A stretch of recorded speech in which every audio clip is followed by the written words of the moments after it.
Halo, selamat sore Tribuners. Anda sedang menyaksikan live update Tribun News edisi Senin 27 Juni 2022.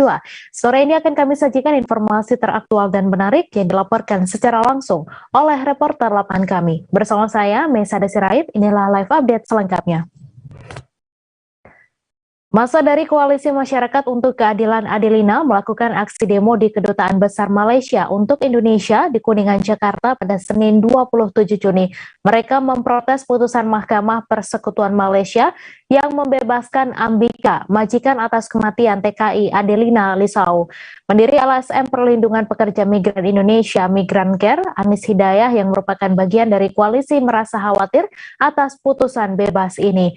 Ia takut hal ini akan menjadi presiden buruk dalam penegakan hukum kasus-kasus PRT migran yang masih bekerja di Malaysia.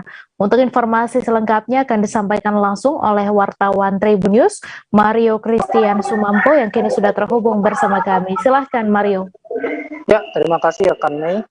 Benar, pada hari ini massa dari Koalisi Masyarakat untuk Keadilan Adelina melakukan aksi demo di Kedutaan Besar Malaysia untuk Indonesia di Kuningan, Jakarta, Senin 27 Juni 2022. Mereka memprotes putusan Mahkamah Persekutuan Malaysia yang membebaskan Ambika, majikan atas penyebab kematian TKI Adelina Lisau. Pendiri LSM Perlindungan Pekerja Migran Indonesia, Migran Care, Anis Hidayah, yang merupakan bagian dari koalisi merasa khawatir atas putusan bebas ini. Ia takut hal ini akan menjadi presiden buruk dalam penegakan hukum kasus-kasus PRT migran yang masih bekerja di Malaysia. Karena menurut Anis, hukum berpihak pada majikan, bukan menghukum majikan-majikan yang melakukan tindakan kekerasan dan kesewenang-wenangan. Atas hal ini, massa dari Koalisi Masyarakat untuk Keadilan Adelina menyatakan sikap. Adapun yang pertama adalah untuk mengutuk dan menyesalkan dengan sungguh-sungguh atas dijatuhkannya putusan bebas murni kepada Ambika, majikan Adelina yang jelas terbukti melakukan kejahatan, Adelina tewas. Yang kedua adalah menilai putusan tersebut melukai rasa keadilan bagi Adelina dan keluarganya, PRT migran Indonesia dan bangsa Indonesia. Kemudian yang ketiga, menilai Malaysia berlaku tidak adil dan tidak konsisten terhadap nilai hak asasi manusia dalam menegakkan kasus penyiksaan terhadap Adelina Lisau. Malaysia bahkan tidak menghormati MOU yang baru saja disepakati antara Indonesia dan Malaysia tentang penempatan dan perlindungan domestic workers Indonesia di Malaysia. Diketahui sebelumnya Mahkamah Persekutuan Malaysia setara dengan Mahkamah Agung di Indonesia sebelumnya pada Kamis 23 Juli 2022 mengesahkan pembebasan majikan Adelina Lisau, asisten rumah tangga asal Nusa Tenggara Timur yang meninggal dunia dengan banyak luka di tubuhnya pada Februari 2018 lalu. Majelis Hakim yang beranggotakan Vernon Ong Lam Kiat, Harminder Singh Dalial, dan Roda Zirah Bujang menolak permohonan jaksa penuntut umum untuk menggugurkan putusan Mahkamah Tinggi. Dalam putusannya, Hakim Vernon yang mengetahui majelis hakim mengatakan pengadilan tinggi telah mengeluarkan putusan dengan benar dan dalam membebaskan majikan Adelina Ambika M. Ahsan. Demikian rekan Mei. Baik, terima kasih Mario atas laporan Anda. Selamat bertugas kembali. Dan Tribuners, wartawan kami juga telah menghimpun wawancara dengan pendiri LSM Perlindungan Pekerja Migran Indonesia. Berikut tayangannya untuk Anda. Kami Koalisi Masyarakat yang peduli pada kasus yang dialami Adelina, seorang PRT migran yang meninggal dunia karena dianiaya oleh majikan di Malaysia. Tetapi pada Kamis lalu, Mahkamah Persekutuan Malaysia setara dengan Mahkamah Agung itu memvonis bebas secara murni majikan Adelina. Padahal sejak awal kami menilai bahwa Adelina meninggal dunia jelas karena penyiksaan, karena perlakuan tidak manusiawi.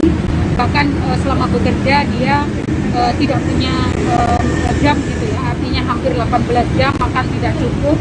Kemudian juga tidur bersama anjing di teras. Jadi selama bekerja mengalami perlakuan yang sangat tidak adil, sehingga kita datang untuk melakukan protes dan kecewa pada Malaysia yang memutuskan bebas pada majikan Adelina. Kami khawatir bahwa putusan bebas ini akan menjadi presiden buruk dalam penegakan hukum kasus-kasus yang lain, sekaligus juga bagi kasus-kasus PRT migran yang masih bekerja di Malaysia. Kami khawatir bahwa sewenang-wenangkan majikan seperti majikannya Adelina bukan tidak mungkin akan terus dilakukan karena hukum berpihak pada majikan, bukan menghukum majikan-majikan yang melakukan tindakan kekerasan dan kesewenang-wenangan.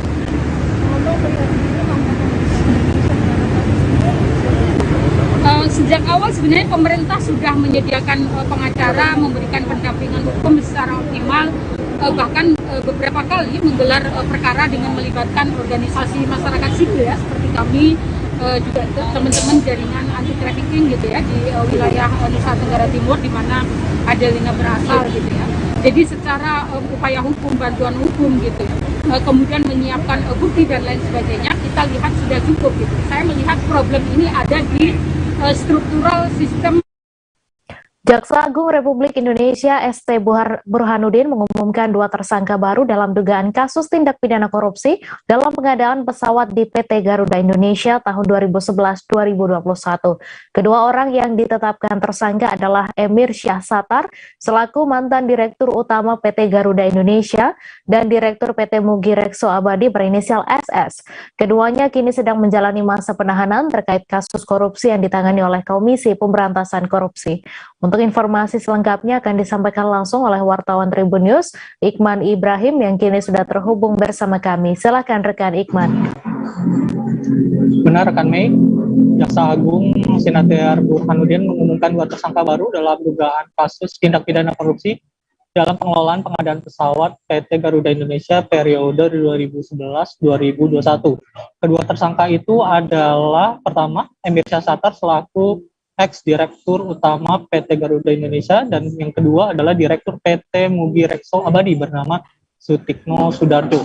Menurut Jaksa Agung, peran Emir Syah Satar berkaitan statusnya sebagai direktur utama di perusahaan maskapai plat merah tersebut, sebab dugaan korupsi pengadaan pesawat tersebut terjadi di era kepemimpinannya. Adapun kasus yang dipersoalkan dari Emir Syah Satar seputar kontrak-kontrak pengadaan pesawat di Garuda Indonesia. Disebut Jaksa Agung, memang peran Sutikno Sudarjo juga tidak jauh berbeda dengan Emir Syah Satar. Hingga saat ini memang kedua tersangka tidak dilakukan penahanan, sebab keduanya kini sedang menjalani masa penahanan terkait kasus korupsi yang ditangani oleh Komisi Pemberantasan Korupsi. Atas perbuatan itu, kedua tersangka ini disangkakan melanggar pasal 2 ayat 1 junto pasal 3 junto pasal 18 Undang-Undang Tindak Pidana Korupsi. Jaksa Agung juga sebelumnya telah menetapkan 3 orang sebagai tersangka dalam kasus tersebut. Adapun ketiga tersangka itu adalah SA selaku Vice President Strategic Management Garuda Indonesia periode 2011-2012,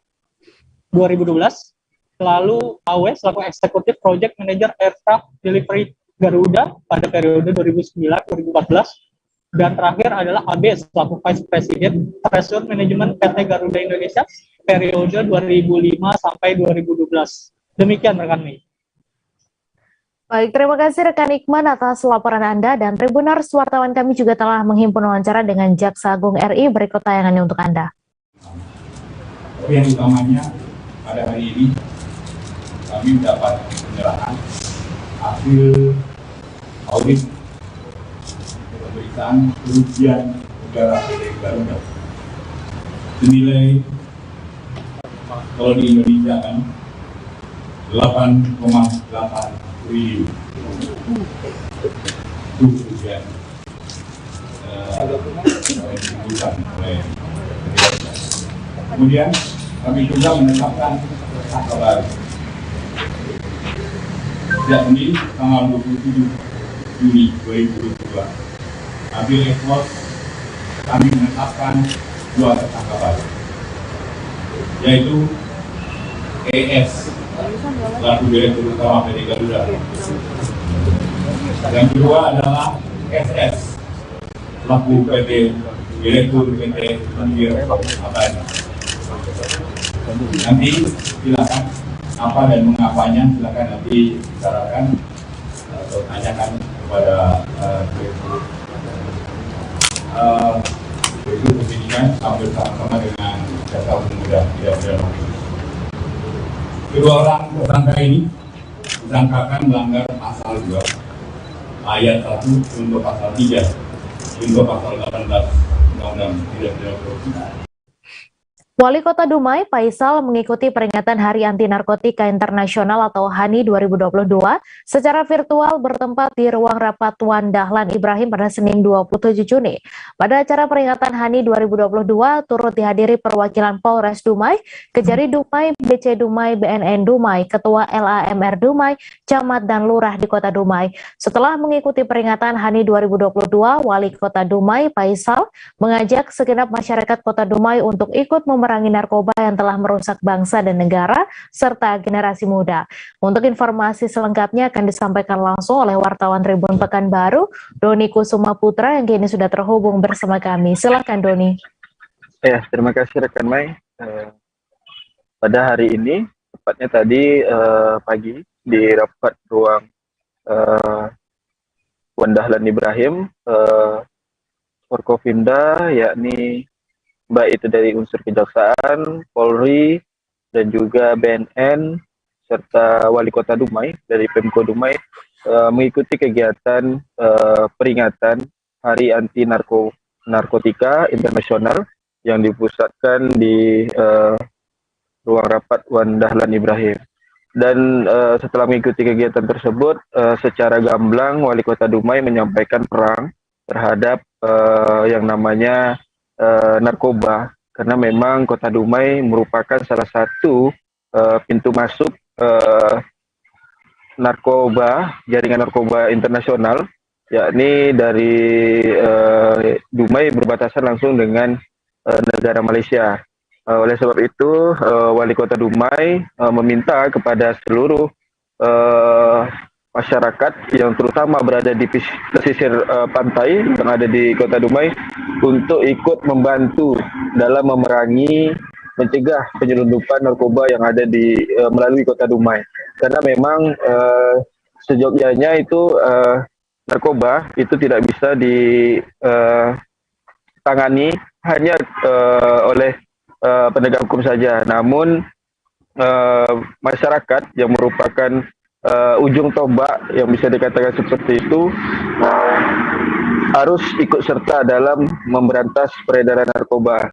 Dan itu juga ditegaskan oleh Wali Kota Dumai yang meminta kepada seluruh lurah dan camat untuk ikut serta dan juga menghimbau kepada seluruh masyarakat yang khususnya berada di pesisir pantai untuk aktif dalam memberikan informasi kepada pihak penegak hukum agar penyelundupan narkoba melalui Kota Dumai bisa dihilangkan, karena memang ada jaminan bagi pemberi informasi, karena selama ini memang menurut keterangan dari pihak BNN Kota Dumai ada ketakutan ketika memberikan informasi, dan itu ditegaskan oleh pihak BNN bahwa untuk narasumber atau memberi informasi itu dijamin keselamatannya oleh mereka. Seperti itu rekan Mei. Ya, baik, terima kasih rekan Doni Kusuma Putra atas laporan Anda. Selamat bertugas kembali, dan Tribuners, wartawan kami juga telah menghimpun wawancara dengan Wali Kota Dumai. Berikut tayangannya untuk Anda.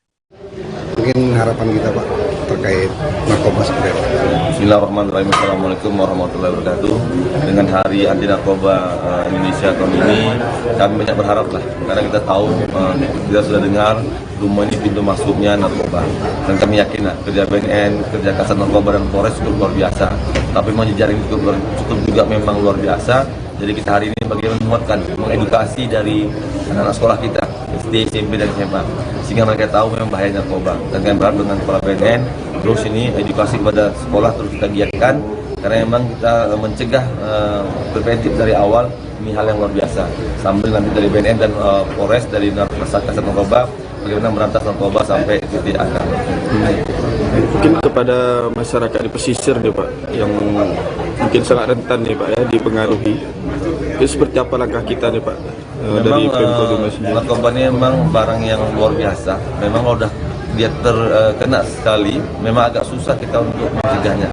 Karena memang hari ini kita bagaimana menggesa lah, baik dari kampung narkoba yang hari terus kita gesa. Teman Pak Kapolres juga meresmikan kampung narkoba sudah memang jejaring-jaring ini harus kita putus nih.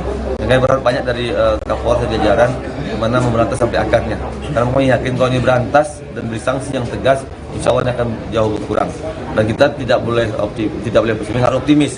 Karena Pada hari ini, sekira 260 jemaah haji asal Bangka Belitung mulai masuk asrama haji sekira pukul 13 waktu Indonesia Barat.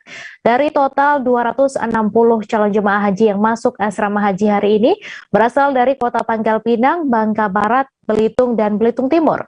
260 jemaah haji dari Bangka Belitung ini masuk kloter 4 gelombang 2 yang akan diberangkatkan ke Palembang untuk tukar pesawat tanggal 28 Juni dan langsung ke Mekah selama 10 jam perjalanan. Untuk informasi selengkapnya akan disampaikan langsung oleh wartawan Bangka Pos, Cici Nasyanita yang kini sudah terhubung bersama kami. Silakan Cici.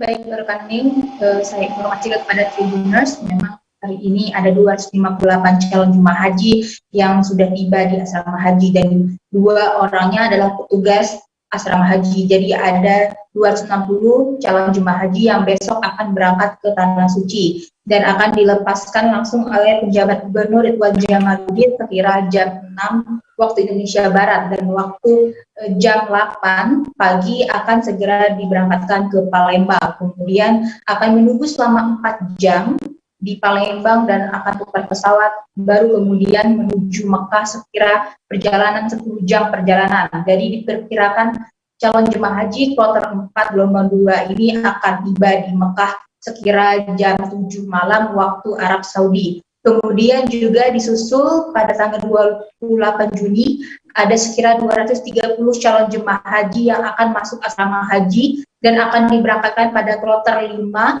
gelombang 2 yang akan diberangkatkan pada tanggal 29 Juni 2022. Jadi calon jamaah haji ini pada tahun 2022 ini tidak lagi menginap di asrama haji Palembang karena Bangka Belitung sudah menjadi embarkasi antara, sehingga calon jemaah haji asal Bangka Belitung langsung menginap di asrama haji Provinsi Kepulauan Bangka Belitung. Kemudian juga di asrama haji tadi disampaikan para calon jemaah haji ini mendapatkan beberapa hal seperti gelang identitas, kemudian arahan dari panitia penyelenggara, kemudian juga para jemaah haji mendapatkan living cost sebesar kurang lebih 6 juta rupiah kalau kita rupiahkan. Kemudian juga calon jemaah haji ini mendapatkan fasilitas kamar menginap di asrama haji yang disebut-sebut sekelas dengan hotel bintang 3 fasilitasnya, yang di mana ada AC, kemudian juga ada kamar mandi yang bisa mengatur suhu panas dan dingin, dan juga ada tempat tidur yang sudah cukup nyaman untuk para asrama haji.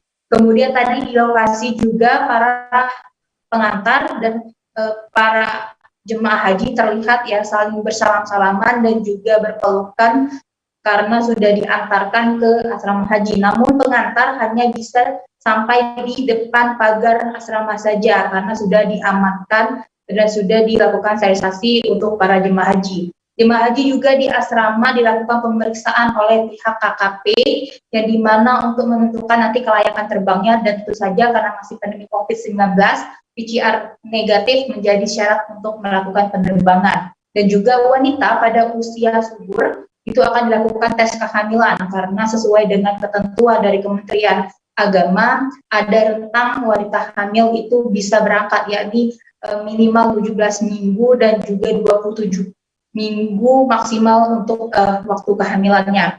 Dan pihak PPIH di Arab Saudi juga siap menyambut calon jemaah haji yang akan berangkat nanti dari Bangka Belitung ke Tanah Suci. Dan diharapkan juga calon jemaah haji tetap menjaga kesehatan dan tetap menerapkan protokol kesehatan di tengah masih kondisi pandemi COVID-19 saat ini dalam melaksanakan ibadah hajinya. Seperti itu rekan Mei. Ya baik, terima kasih rekan Cici atas laporan Anda, selamat bertugas kembali. Kita beralih ke informasi selanjutnya Tribuners.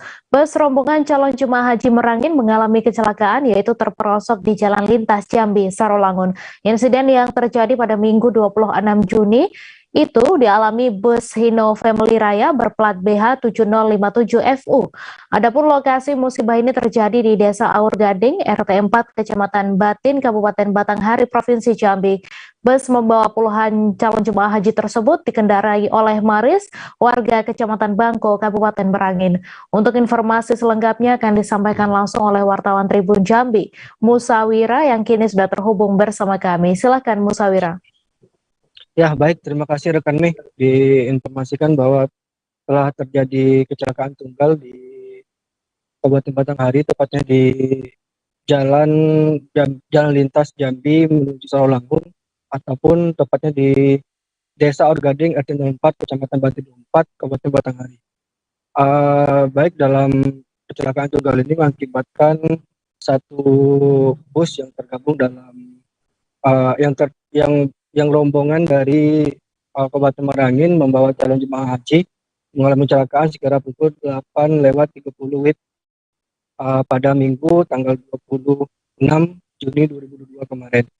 Adapun kronologis dari kecelakaan ini berdasarkan rilis resmi yang diterima oleh Satlantas Polres Batanghari, bahwa insiden ini berawal dari bus rombongan tersebut yang membawa calon jemaah haji berjalan dari arah Sarawlangun menuju arah Muara Tembesi, Kabupaten Batanghari, yang dikawal oleh kendaraan patwal dari Polres Merangin. Ketika di TKP jalan lurus beraspal bagus, Maris yang waktu itu mengendarai bis yang kecelakaan ini mendahului kendaraan yang berada di depannya. Nah, tiba-tiba di perlawanan arah ada satu kendaraan yang belum diketahui di desa ini menuju dari Muara Tembesi ke Sarawlangun. Dengan kondisi itu, sopir bus mengambil jalur sebelah kiri. Nah, ketika mengambil jalur sebelah kiri, mengakibatkan ban sebelah kirinya mengalami turun ke badan jalan, sehingga ketika mau menaiki lagi ke badan jalan, ban sebelah kirinya itu terselip, mengakibatkan kendaraan itu terprosok ke badan jalan dan nyaris masuk ke jurang.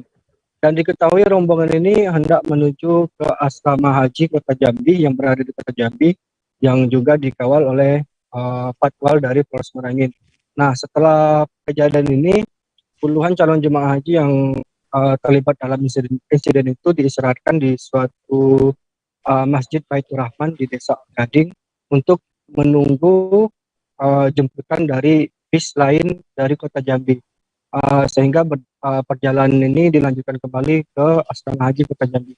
Dan diketahui juga dalam insiden ini tidak ada korban jiwa, namun bus yang membawa kendaraan rombongan jemaah haji ini mengalami rusak berat pada bagian belakang di bagian kiri. Begitu rekan Mei. Baik, terima kasih Musawira atas laporan Anda. Selamat bertugas kembali. Kita beralih ke informasi selanjutnya, Tribuners. Hingga kloter 31 di Asrama Haji Embarkasi Surabaya, Panitia Penyelenggara Ibadah Haji atau PPIH telah memberangkatkan sebanyak 13.887 jemaah termasuk petugas. Kabid PHU Kemenak Jatim Abdul Haris mengatakan akhir-akhir ini barang bawaan jemaah semakin tertib. Untuk hari ini pihaknya hanya menemukan 2 koper yang salah meletakkan power bank. Untuk informasi selengkapnya akan disampaikan langsung oleh wartawan Surya, Febrianto Ramadhani, yang kini sudah terhubung bersama kami. Silakan Febri. Baik ya. Selamat sore para pemirsa Surya dan Tribun Network dimanapun Anda berada. Jadi Kabid atau Kepala Bidang Penyelenggara Haji dan Umroh Kanwil Kemenak Jawa Timur Abdul Haris menambahkan, selain kondisi itu juga tidak ada barang-barang mencurigakan maupun koper yang melebihi berat kapasitas. Itu juga tidak kami temukan. Ujarnya ketika ditemui Asrama Haji Embarkasi Surabaya hari Senin 27 Juni 2022. Ia berharap mudah-mudahan seterusnya akan seperti itu. Disiplin jemaah semakin meningkat. Terus ini juga tidak lepas dari peran-peran media yang banyak menginformasikan secara langsung maupun siaran tunda tentang informasi-informasi haji yang ada di Asrama Haji Embarkasi Surabaya. Dia juga berpesan bahwa semoga disiplin para jemaah haji ini semakin meningkat. Hal ini tidak juga karena ketika ketahui ya bahwa sebelum pada saat pemberangkatan pertama di asrama haji Embarkasi Surabaya itu menemukan barang-barang yang seharusnya tidak perlu dibawa gitu Pak, sehingga menimbulkan kapasitas berat yang ditentukan oleh panitia penyelenggara ibadah haji atau PPIH. Pada kesempatan yang sama Abdul Haris menyampaikan persiapan jelang penghujung kloter atau kloter akhir ya. Persiapannya masih dilakukan tetap seperti biasa. Yang paling utama adalah memetakan jemaah susulan atau jemaah cadangan. Menurutnya petugas telah merekap jamaah yang tunda keberangkatannya di tahun depan karena beberapa hal seperti sakit, wafat di daerah masing-masing, terus hamil, maupun pendamping keluarga yang lagi sakit bebernya. Jadi mereka tertunda, yang keberangkatan itu kami isi dengan jemaah cadangan. Ini segera kami proses, bukan hanya proses tapi juga sudah berangkat. Untuk jemaah cadangan yang ada di asrama haji Embarkasi Surabaya, sambungnya. Dengan pemetakan itu, kata dia, jangan sampai ada selisih antara jumlah kuota yang ada dengan jamaah yang diberangkatkan, sehingga harus benar-benar dipantau dan ditelaah terus supaya kuota untuk Jawa Timur yang sejumlah 15.056 jemaah benar-benar terpenuhi pungkasnya. Demikian yang bisa saya laporkan. Kembali ke studio. Terima kasih Febrianto Ramadhani atas laporan Anda, dan Tribuners, wartawan kami juga telah menghimpun wawancara dengan Kabid PHU Kemenak Jatim. Berikut tayangannya untuk Anda. Hingga kloter 31 kita sudah memberangkatkan jamaah sebanyak 13.887 plus petugas, dan alhamdulillah di akhir-akhir ini barang bawaan sudah semakin tertib. Hari ini saja kita hanya menemukan dua koper yang berisi atau salah tempat, ada power banknya. Jadi yang sisanya nggak ada, yang overweight juga nggak kita temukan pada kloter 32 dan 33 ini. Mudah-mudahan seterusnya akan seperti itu, disiplinnya jamaah semakin meningkat, dan ini tentu tidak lepas dari peran teman-teman media yang banyak menginformasikan melalui siaran langsung maupun siaran tunda tentang informasi-informasi haji yang ada di Embarkasi Surabaya. Jadi seperti itu. Pak, mungkin injury time Pak, mungkin kan habis ini kan kloter terakhir Pak, menjalangin beberapa hari kan kloter terakhir. Ya, persiapannya gimana Pak? Ya, tetap kita yang UIN Syarif Hidayatullah Jakarta masih menyisakan 30% kursi jalur mandiri bagi para calon mahasiswa yang belum diterima di seleksi SBMPTN. Seleksi penerimaan mahasiswa baru atau SPMB Mandiri dibuka mulai 3 Mei hingga 4 Juli 2022 mendatang. Bagi calon mahasiswa baru yang ingin mendaftarkan diri melalui jalur SPMB Mandiri, UIN Jakarta dikenakan biaya sebesar Rp300.000. Untuk informasi selengkapnya akan disampaikan langsung oleh wartawan Warta Kota, Rifki Ibnu Masi, yang kini sudah terhubung bersama kami. Silakan Rifki. Baik, rekan Mei di studio diinformasikan dari UIN Syarif Hidayatullah Jakarta bahwasanya UIN Jakarta sudah membuka pendaftaran selektif mandiri atau yang dikenal dengan SBMPT atau yang dikenal dengan SPMB Mandiri. Namun demikian, ujian mandiri ini akan dilaksanakan dengan menggunakan sistem elektronik. Nantinya para calon mahasiswa dapat mengerjakan soal-soal ujian mandiri dari rumahnya masing-masing. Dan bagi calon mahasiswa yang ingin mengikuti bimbingan tes masuk perguruan tinggi UIN Syarif Hidayatullah Jakarta dapat mengikuti BIMTES yang diadakan oleh sejumlah organisasi mahasiswa di lingkungan UIN Syarif Hidayatullah Jakarta. Adapun ujian mandiri ini masih dibuka hingga 4 Juli 2022. Dan menurut keterangan dari bidang akademik UIN Syarif Hidayatullah Jakarta bahwasanya ada 2 jalur untuk masuk ujian mandiri, yakni jalur yang pertama ya dengan program IPA dan IPS. Bagi calon mahasiswa yang berasal dari jurusan IPA dapat mengambil semua jurusan yang dia inginkan, namun bagi calon mahasiswa yang asal SLTA-nya jurusan IPS hanya dapat mengambil jurusan-jurusan IPS atau juga jurusan agama. Selain itu, mahasiswa yang ingin mendaftarkan diri di ujian mandiri dikenakan biaya sebesar Rp300.000. Namun bagi calon mahasiswa yang ingin mengikuti BIMTES atau bimbingan tes melalui organisasi-organisasi yang ada di sekitaran UIN, Harga yang ditawarkan cukup beragam. Ada yang menawarkan jasa bimbingan tes sebesar Rp100.000 sudah mendapatkan buku bimbingan dan panduan-panduan tryout ujian mandiri UIN Syarif Hidayatullah Jakarta. Selain itu juga diinformasikan menurut bidang akademik meskipun UIN Syarif Hidayatullah Jakarta di bawah Kementerian Agama, namun jurusan-jurusan umum di UIN juga sangat beragam. Misalnya dari Fakultas Kedokteran, Fakultas Politik, Sosiologi, dan banyak prodi lainnya. Demikian yang bisa saya informasikan langsung dari UIN Syarif Hidayatullah Jakarta. Kembali ke rekan Mei di studio. Terima kasih rekan Rifki atas laporan Anda. Selamat bertugas kembali. Dan Tribuners, wartawan kami juga telah menghimpun wawancara dengan staf pengelola layanan akademik UIN Jakarta. Berikut tayangannya untuk Anda. Untuk tahun ajaran 2022, UIN membuka jalur pendaftaran lewat apa aja, Ibu? Ada 6 jalur. Yang pertama SNPTN, yang kedua STAN-PTKIN, yang ketiga SBMPTN, yang keempat UMPTKIN, yang kelima SMMPTN Barat, yang terakhir SPMB Mandiri. Ibu, kalau untuk jalur yang masih terbuka untuk calon mahasiswa, jalur apa aja, Ibu? Yang SMMPTN kita sampai tanggal 27 Juni pendaftarannya. Untuk SPMB Mandiri masih dibuka sampai 4 Juni. Oh, berarti hanya 2 jalur lagi, Bu, ya? Iya. Boleh dirincikan, Bu, untuk jalur yang SNPTN tadi? SMMPTN Barat, ya, itu kan hanya antar perguruan tinggi wilayah Barat Indonesia. Itu bisa langsung website-nya dibuka aja di admisi.uinjkt.ac.id. Karena kalau SMMPTN Barat itu kan panitia pusatnya langsung dari panitia pusat SMPTN Barat. Ya, kita hanya memproses saat yang bersangkutan sudah dinyatakan lulus atau daftar ulang. Nah, tapi kalau misalnya SPM Mandiri, kita masih buka sampai 4 Juli, itu ada di website admisi.uinjkt.ac.id. Di situ semua sudah lengkap informasinya, tinggal klik daftar, ada pilihannya 6 jalur itu. Tapi kan yang masih dibuka tinggal 2 ya. Itu sudah jelas alurnya, di situ lengkap semua. Bu, untuk jalur mandiri, Bu, ya? Itu di UIN sendiri secara general, Bu, ya. UIN kan sebagai universitas Islam, Bu, ya. Tapi ada jurusan-jurusan umum kah atau bagaimana, Bu? Ada jurusan umum. Jadi memang dari 6 jalur tersebut, prodi yang bisa diambil itu tidak sama semua kecuali mandiri.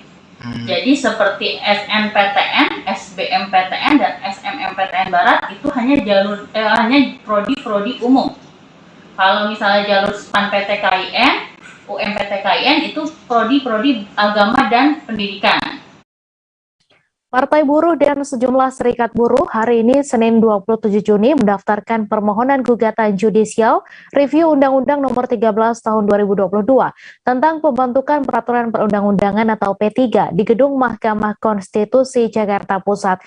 Sebagai tindak lanjut dari penolakan tersebut, Presiden Partai Buruh Said Iqbal menyatakan pihaknya akan melayangkan gugatan uji coba formil dan material atau judicial review ke Mahkamah Konstitusi. Untuk informasi selengkapnya akan disampaikan langsung oleh wartawan Tribun News, Danang Triatmojo yang kini sudah terhubung bersama kami. Silakan, Danang. Baik, terima kasih, Mei. Benar, hari ini Partai Buruh mendaftarkan permohonan gugatan judicial review atau JR Undang-Undang 13 Tahun 2022 atau P3 ke Mahkamah Konstitusi. Serikat buruh yang ikut hadir terdiri dari 4 konfederasi serikat buruh, 60 federasi serikat buruh, SPI, Jala PRT, UPC, Forum Guru Honorer, Buruh Migran, dan ojek online. Kurang lebih sebanyak 150 orang buruh turut mengantarkan pendaftaran judicial review ini ke Mahkamah Konstitusi. Namun mereka hanya mengantar saja perwakilan pemohon yang dipimpin oleh Wakil Presiden Partai Buruh Agus Supriyadi dan Koordinator Kuasa Hukum Partai Buruh Muhammad Imam Nasef. Partai Buruh mendaftarkan gugatan dengan menyertakan sekitar 20 berkas untuk mendukung permohonan mereka. Usai pendaftaran gugatan tadi, Agus Supriyadi menyampaikan mereka mengajukan permohonan uji formil dan uji material Undang-Undang Nomor 13 Tahun 2022. Menurutnya, ada kerugian yang ditimbulkan dari pengesahan Undang-Undang P3 tersebut bagi Partai Buruh dan para buruh di Indonesia. Kerugian yang dimaksud adalah keterkaitannya dengan Undang-Undang Cipta Kerja atau Omnibus Law.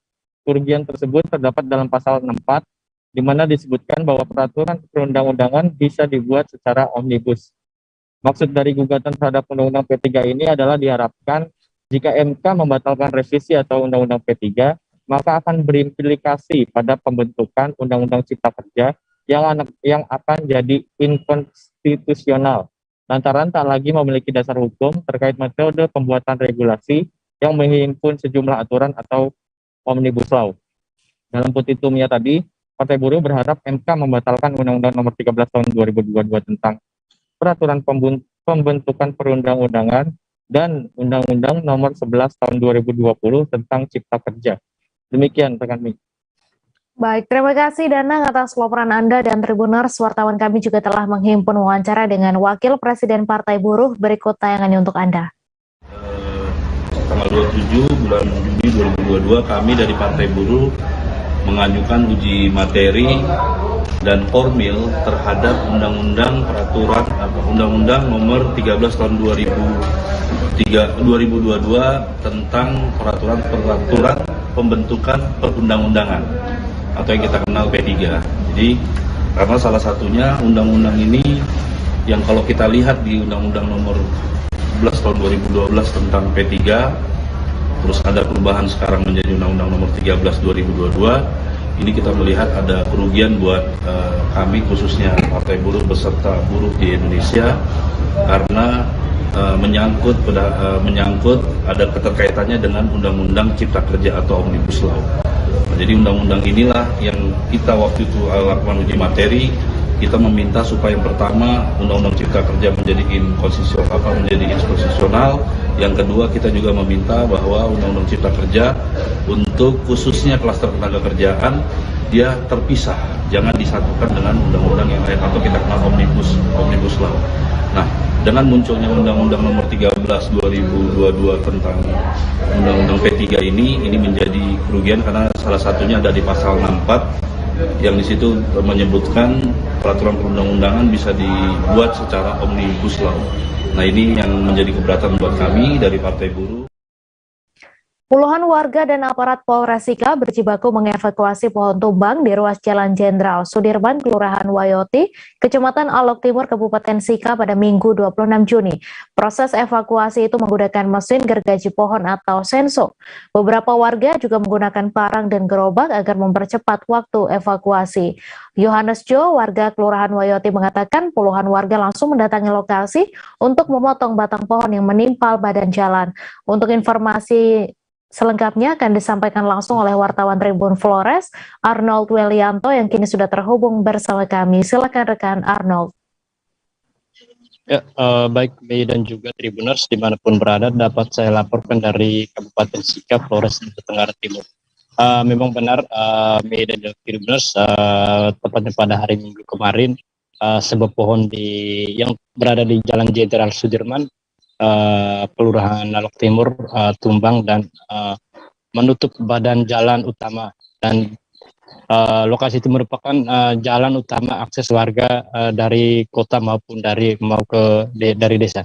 Dan Tribuners dan juga dimanapun Anda berada, memang akibat kejadian tersebut aktivitas kendaraan di lokasi tersebut pun macet total.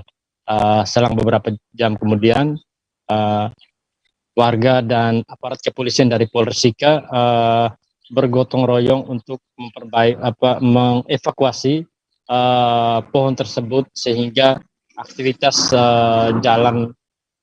aktivitas kendaraan di jalan tersebut pun kembali normal.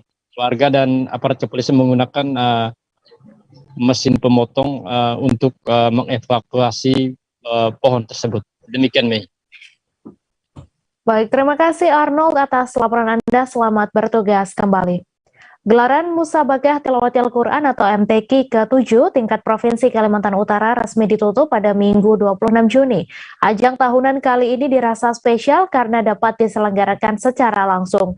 Mengingat pelaksanaan sebelumnya masih menggunakan metode daring, dampak dari pembatasan kegiatan masyarakat akibat pandemi COVID-19. Untuk informasi selengkapnya akan disampaikan langsung oleh wartawan Tribun Kaltara, Ilhami Faudi yang kini sudah terhubung bersama kami. Silakan rekan Faudi.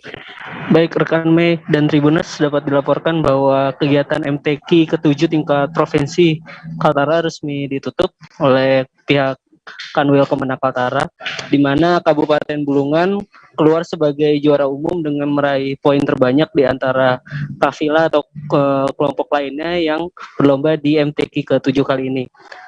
Kepala Kanwil Kemenak Kaltara, Saifi, berpesan agar nantinya para pemenang yang sudah terpilih untuk nanti berlaga di MTQ tingkat nasional untuk lebih mempersiapkan diri dan akan mengikuti pemusatan latihan atau training center menjelang pelaksanaan MTQ pada bulan Oktober mendatang di Banjarmasin, Kalimantan Selatan. Menurutnya masih ada beberapa hal yang perlu diperbaiki oleh para peserta agar nantinya para juara-juara yang telah terpilih di MTQ tingkat provinsi ini menjadi andalan dari Kaltara untuk berlaga di tingkat nasional. Selain itu, pihak Kanwil Kemenak Kaltara juga berharap di gelaran MTQ berikutnya, kegiatan MTQ juga melibatkan lebih banyak masyarakat dan juga melibatkan unsur ekonomi kecil seperti halnya pelaku UMKM. Ini dimaksudkan agar nantinya pelaksanaan MTQ dapat jauh lebih meriah dibandingkan tahun-tahun sebelumnya. Demikian rekan Mei laporannya. Terima kasih rekan Faudi atas laporan Anda, dan Tribuners, wartawan kami juga telah menghimpun wawancara dengan Kepala Kanwil Kemenak Kaltara. Berikut tayangannya untuk Anda. Mulai dari pembukaan sampai penutupan itu berjalan lancar, aman dan sukses.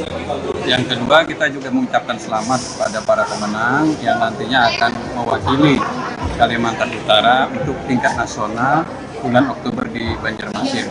Kami berharap kepada seluruh peserta yang hari ini dinyatakan sebagai pemenang, nanti akan ada TC lagi untuk berlatih lebih bagus lagi, lebih fokus lagi, agar nanti pada saat tampil di nasional bisa lebih baik dan membawa harum nama Provinsi Kalimantan Utara.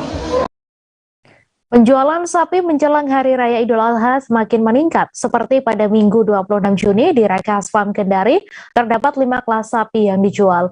5 kelas tersebut dikelompokkan berdasarkan bobot per ekor sapinya. Harga sapi pun bervariasi mulai dari 10 juta rupiah untuk bobot paling kecil atau kelas C, dan 22 juta rupiah untuk bobot terberat yang berada di kelas super. Untuk informasi selengkapnya akan disampaikan langsung oleh wartawan Tribun News Ultra, Amelda Devi, yang kini sudah terhubung bersama kami. Silakan Amelda. Ya baik, terima kasih rekan Mei. Untuk penjualan sapi khususnya di Rakas Farm, Rakas Farm ini berada tepatnya di Kecamatan Andanohu, Kelurahan Andanohu, Kecamatan Poasia, tak jauh dari SMA Negeri 2 Kendari. Ya, memang Rakas Farm ini sebenarnya adalah peternakan yang lokasinya itu berada di Kabupaten Konawe Selatan, tepatnya di Kecamatan Moramo Utara, di Desa Wawatu. Ya, namun untuk penjualannya ini memang pemilik para pengelola Rakas Farm menargetkan penjualan itu di lingkup Kota Kendari dan sekitarnya, sehingga menurutnya lokasi di Andanohu tersebut merupakan lokasi yang sangat strategis untuk dilakukan pemasaran sapi-sapi ini. Ya, seperti yang tadi rekan Mei sampaikan bahwa di Rakas Farm itu ada 5 kelas sapi yang dijual, diantaranya kelas super, di mana bobot sapi yang berada di kelas super itu 250 kg ke atas. Kemudian ada kelas istimewa dengan bobot sapi 200 sampai 250 kg. Kemudian kelas A yang memiliki bobot 180 kg sampai 200 kg, kemudian kelas B dari 160 sampai 180 kg, dan yang terakhir itu kelas C yakni 160 kg ke bawah. Ya, untuk sapi-sapi yang dijual oleh Rakas Farm ini tentunya telah memenuhi syariat-syariat Islam, salah satunya yakni usia, di mana usia-usia sapi yang dijual di Rakas Farm sudah hampir berada di usia 2 tahun dan sudah tanggal giginya, gigi susunya, dan dilakukan perawatan tentunya untuk memastikan kondisi sapi dalam keadaan sehat dan aman untuk disantap saat Hari Raya Kurban. nantinya. Ya, untuk penjualannya sendiri memang masih fokus di area Kota Kendari dan kabupaten-kabupaten sekitarnya seperti di Konawe dan Konawe Selatan, dan belum dilakukan hingga menyeberang pulau karena kondisi jumlah sapinya sendiri juga tidak begitu banyak, di mana sapi yang dijual oleh Rakas Farm ini berjenis sapi lokal atau sapi Bali. Bibit-bibit sapi ini mereka dapatkan dari Kabupaten Konawe Selatan, Bombana, hingga dari daerah Muna. Ya, Rakas Farm sendiri salah satu pengelolanya juga adalah dokter hewan, sehingga rutin melakukan cek kesehatan pada hewan ternaknya, terutama pada sapi-sapi ternak yang akan dijual menjelang Hari Raya Kurban nanti. Ya, screening yang dilakukan itu dengan memperhatikan asupan atau makanan yang dimakan oleh sapi, kemudian memastikan kebersihan kandangnya dan juga kebersihan dari tubuh sapi, kulit-kulitnya dan kuku-kukunya, karena mengingat adanya juga wabah penyakit mulut dan kuku di beberapa daerah yang diharapkan oleh para peternak sapi di Kota Kendari, wabah tersebut tidak masuk di Kota Kendari ataupun di area Sulawesi Tenggara. Untuk itu, para peternak juga berharap pihak pemerintah terkait untuk sama-sama menjaga peredaran sapi, baik yang dari luar maupun dari dalam yang diedarkan keluar. Ya, pemeriksaan yang dilakukan itu guna mencegah adanya sapi yang terkena wabah PMK, di mana diketahui wabah tersebut menular dari sapi ke sapi, sehingga rutin pemeriksaan dilakukan oleh pihak karantina dan juga pastinya pihak peternak sendiri. Ya, kemudian untuk harga sapinya sendiri, Tribunars, yang dijual itu paling murah 10 juta hingga harga tertinggi yakni 22 juta. Ya, harga tersebut tentunya sesuai dengan bobot sapi yang dijual. Salah satu pengelola di Rakas Farm, yakni Yahya, juga menyampaikan, misalnya jika harga 1 kilo sapi itu dibanderol 80.000, maka jika bobot sapi 100 kg, maka 80.000 itu dikali 100 kg, sehingga harga sapi dikenakan 8 juta rupiah, dan begitu seterusnya menyesuaikan dengan bobot sapi yang akan dibeli oleh para pembeli. Demikian, Mei. Terima kasih Amelda atas laporan Anda, dan Tribunars, wartawan kami juga telah menghimpun wawancara dengan salah satu pengelola Rakas Farm. Berikut tayangannya untuk Anda. Di sini kan kita itu pelihara sapi itu harganya variatif. Ada mulai dari 10 sampai yang paling tinggi itu 22 juta. Itu Nah, kalau kita di sini kan acuannya itu tetap dari bobot badan. Jadi semakin berat bobot sapinya, maka harganya juga ngikut. Jadi harganya semakin tinggi. Jadi kalau kita kemarin kan itu bobot yang paling kecil di tempat kami itu 148 kilo. Nah, bobot yang paling besar itu dia 287 kilo. Ya. Untuk usia kami itu tentunya mengikuti syariat Islam, jadi pasti di atas 1 tahun.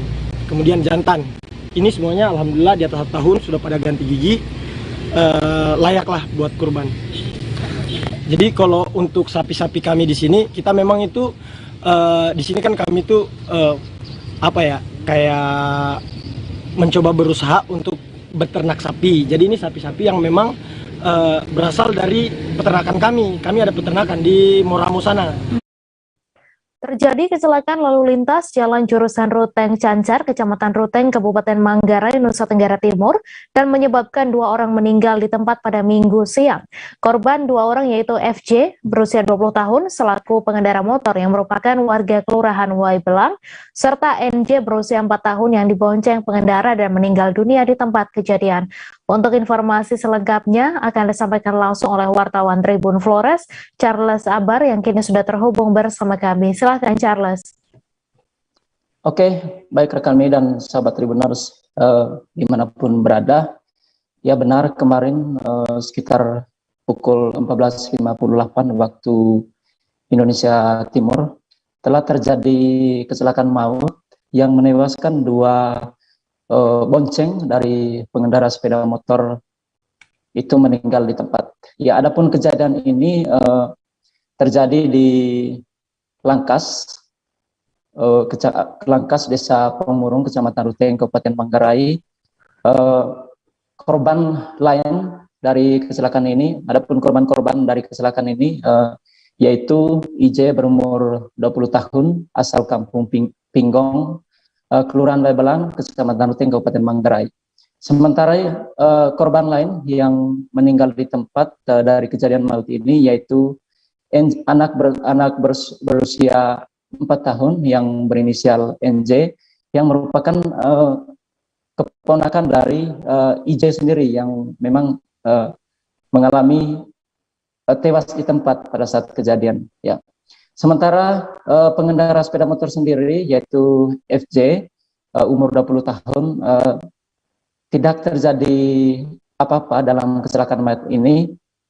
Dia tidak mengalami luka berarti, namun 2 orang yang dia bonceng yaitu adiknya sendiri yaitu EJ berumur 20 tahun dan keponakannya 4 tahun meninggal di tempat. Ya, berdasarkan informasi yang kami himpun dari saksi yang berada di lokasi TKP bahwa memang pada saat kejadian sebagian besar warga yang berada di lokasi kejadian tidak berada di luar rumah karena memang pada saat itu terjadi hujan lebat di wilayah tersebut. Ya, sehingga mereka mengetahui kejadian ini berdasarkan ada teriakan histeris dari korban sendiri yaitu FJ yang mengendarai sepeda motor bahwa telah terjadi kecelakaan di depan rumah dari saksi-saksi mata yang berada di sekitar lokasi kejadian. Iya, berdasarkan informasi yang kami himpun, sahabat Tribuners dimanapun berada, salah satu korban yang meninggal di tempat yaitu IJ berumur 20 tahun merupakan mahasiswa tingkat akhir di salah satu universitas yang berada di Kupang, Nusa Tenggara Timur. Sementara keponakan dari IJ ini yang meninggal di tempat juga yang merupakan anak dari kakak kandung dari IJ yang memang saat ini masih berada di tanah rantauan. Ya, sementara berdasarkan pantauan kami di rumah duka, isak tangis keluarga tidak terbendung di rumah duka.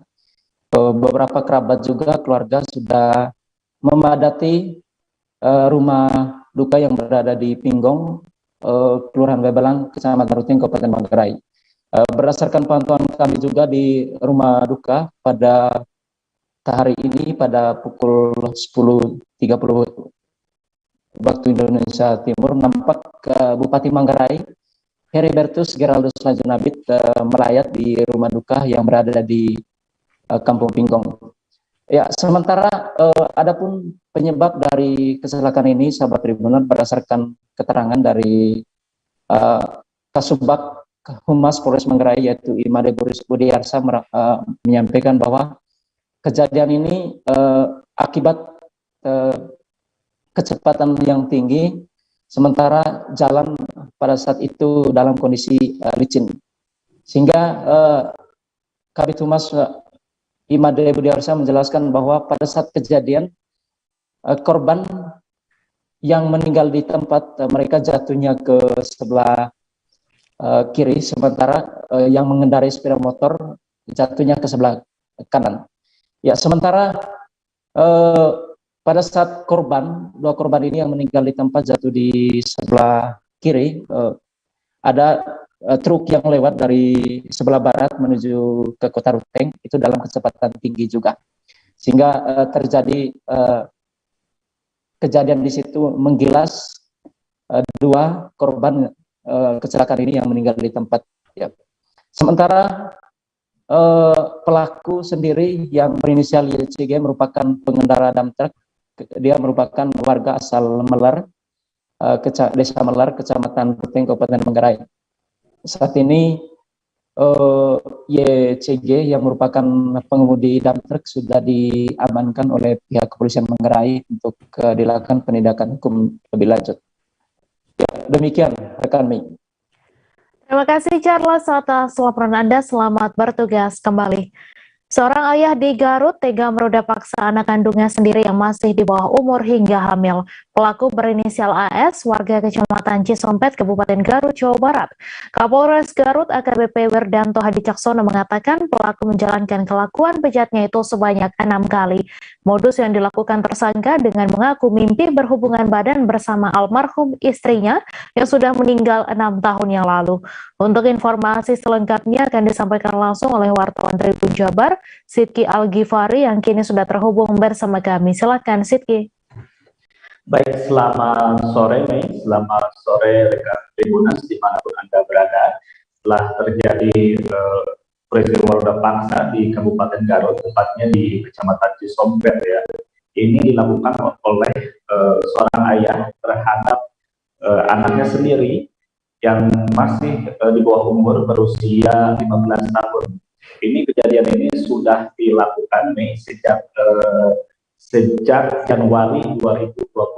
Kemudian pada 23 Juni kemarin korban diketahui ditemukan ada perubahan dari badannya, yaitu mengandung begitu. Setelah diajak bicara oleh salah satu keluarganya, korban mengatakan bahwa yang melakukan hal tersebut adalah ayahnya sendiri. Ini dari hasil interogasi polisi sendiri, ayahnya ini berinisial AS 42 tahun, ini sudah melakukan roda paksa tersebut sebanyak 6 kali dan di rumahnya sendiri. Ini modusnya yaitu karena AS ini sudah menduda begitu lebih dari 6 tahun, dan ketika malam kejadian AS ini bermimpi bahwa bermimpi basah begitu bersama istrinya. Lalu ketika bangun, AS melihat anaknya sendiri sedang tertidur maksud kami, dan melakukan perbuatan kejamnya itu. Akibatnya korban hamil 5 bulan dan saat ini korban sedang di rumah singgah di TP2 TPA Garut untuk direhabilitasi untuk dipulihkan psikisnya, karena memang kondisi korban saat ini trauma berat begitu, karena yang melakukan dari kejadian ini juga sangat biadab begitu. Ayahnya sendiri melakukan hal yang bejat terhadap anaknya sendiri. Kemudian untuk pelaku ini diancam hukuman selama 15 tahun, diperberat dengan sepertiga dari ancaman hukuman tersebut karena melakukan kepada orang terdekat dan orang yang dekat itu di keluarganya. Ini dilakukan pada pukul